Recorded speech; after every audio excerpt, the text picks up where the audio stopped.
Hey, Tiana here from Mind Body Movement Center. This is your work in for your workout. Today we're going to be doing a dynamic half moon pose, or Ardha Chandrasana.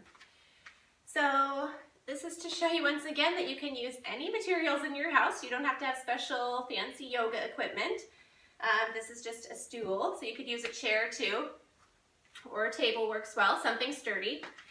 So lining up my hips, much like I do in Warrior 2, where my hip bones stay lined up with the front side of the mat, or the long side of the mat, the other foot turned towards the chair, the stool. And then to line myself up, I'm bending into the knee, and when I land that hand onto the chair, it comes right under my shoulder. So it's not back here, and it's not too far out, but right underneath. So I might have to do some adjustments. Pressing in without locking out the elbow. The other leg lifting up and reaching towards the back wall. You don't have to lift it this high. Even if you do it this little bit, I don't say a little bit, even if you do it this much, that's okay, no big deal. Just go to the point where you feel challenged and safe. I'm going to spread out the toes on my standing foot while I'm here. So spreading out the pinky all the way to the big toe. And then we start a little bit of dynamic movement. So inhale, I'm gazing up towards that hand.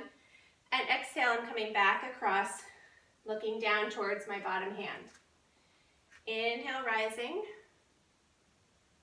Exhale, dropping back down.